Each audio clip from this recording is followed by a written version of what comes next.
Nah, kemudian ini posisi operator saat pencabutan. Jadi untuk operator yang dominan menggunakan tangan kanan, ya, karena kebanyakan orang kan dominan menggunakan tangan kanan. Nah, keseluruhan pencabutan kecuali regio 4 posterior itu berada di arah jarum jam 8. Ini di kanan depan pasiennya searah jarum jam 6 sampai jam 9 ini biasanya di jarum jam 8. Nah, untuk pencabutan regio 4 posterior nih, maka dia berada di belakang kanan pasiennya di sini, yaitu arah jarum antara jam 9 sampai jam 12, biasanya pada arah jarum jam 10. Kayak gitu. Itu untuk operator yang dominan menggunakan tangan kanan.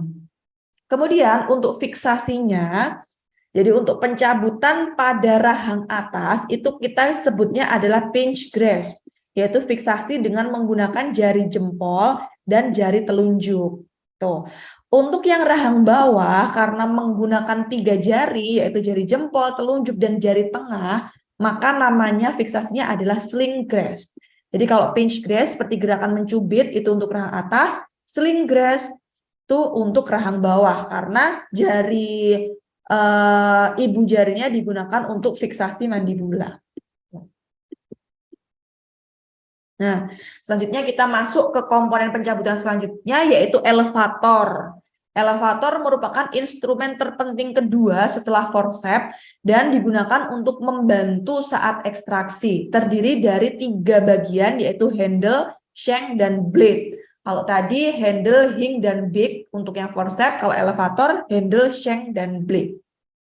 Nah, ada elevator yang lurus atau straight elevator, kita biasa sebut Bain. Nah, ini merupakan jenis elevator yang paling umum digunakan untuk pencabutan gigi, baik bermahkota maupun sisa akar, baik rahang atas maupun rahang bawah. Nah, untuk straight elevator ini handle-nya berbentuk seperti buah pir. Nih, berbentuk seperti buah pir yang memberikan tekanan gigi yang akan diluksasi. Kemudian shank itu bentukannya sempit dan panjang yang menghubungkan handle dengan blade. Blade memiliki 2 permukaan, ada permukaan yang cekung di sini dan ada permukaan yang cembung di baliknya. Permukaan cekung tegak lurus terhadap gigi dan selalu berkontak dengan gigi yang akan diluksasi. Jadi permukaan yang cekung ini dia menghadap ke arah gigi yang akan diluksasi. Handle dipegang dengan tangan dan jari telunjuk diletakkan di sepanjang blade hampir mencapai ujungnya. Jadi biasanya jari telunjuk kalian itu berada di daerah sini, yaitu dekat dengan blade. Ujung blade dibiarkan terbuka dan diletakkan di antara soket dan gigi yang akan diluksasi. Nah, ini straight band elevator. Untuk yang atas ini biasanya digunakan, jadi bentukannya kayak gini tuh untuk rahang bawah. Kalau bentukannya membulat kayak gini, biasanya digunakan untuk rahang atas. Oke, nah kemudian ada elevator sepasang, makanya namanya adalah pair of elevator with T-shape or crossbar handles, atau kita biasa sebut crier. Jadi kalau crier ini dia sepasang. Jadi kalian perhatikan dia ujung blade-nya menghadap ke sini dan ada yang ujung blade yang menghadap ke sini. Jadi dia digunakan sepasang.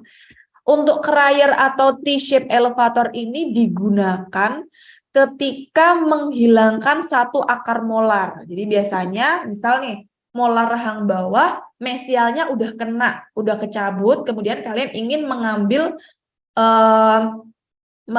akar daerah distal. Jadi syarat menggunakan T-shape atau crier ini harus satu akar udah keluar dulu, kemudian kalian ingin mengeluarkan satu akar selanjutnya. Nah, itu baru bisa menggunakan T-shape ini. Kalau satu akarnya belum keluar, maka nggak boleh menggunakan T-shape. Kalian boleh menggunakan yang bane terlebih dahulu tadi. Jadi di bane, kemudian dikeluarkan, baru pakai yang T-shape ini. Setelah akar yang lain dihilangkan dengan elevator lurus atau bane tadi. Masing-masing elevator ini terdiri dari handle, shank, dan blade. Shank disambungkan ke bagian tengah handle. Nih, shanknya disambungkan ke bagian tengah handle, memberikan tampilan berbentuk huruf T. Ya, ini handle-nya. Sedangkan sambungan shank ke blade miring. Jadi blade-nya itu bentukannya miring. dan ujung blade berujung tajam. Satu elevator digunakan untuk menghilangkan akar mesial dan yang lainnya untuk menghilangkan akar distal.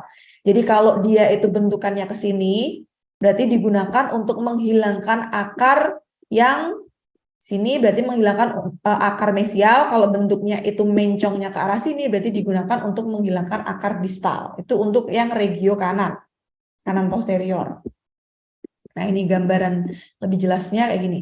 Jadi memegangnya benar kayak gini ya. Jadi ujung telunjuk kalian itu hampir ke sisi blade-nya. Ini cara memegang cryer atau T-shape, ini cara memegang bane yang benar. Jadi ujung telunjuk kalian itu mendekati daerah blade-nya. Ini adalah contoh di regio 4. Jadi di regio 4 kalian udah mengambil sisa akar distalnya. Kemudian kalian pingin mengambil sisa akar mesialnya. Nah, berarti kalian pakai cryer atau T-shape yang bentukan miringnya itu ke arah sini. Ini. Nah, jadi kalau miringnya itu ke kanan, digunakan untuk mengambil sisa akar daerah mesial untuk regio 4. Caranya adalah dengan cara kalian mematahkan dulu ini septum interradikulernya. Jadi ketika septum interradikulernya itu udah patah, kemudian kalian ungkit di sini pakai cryer, diungkit searah jarum jam.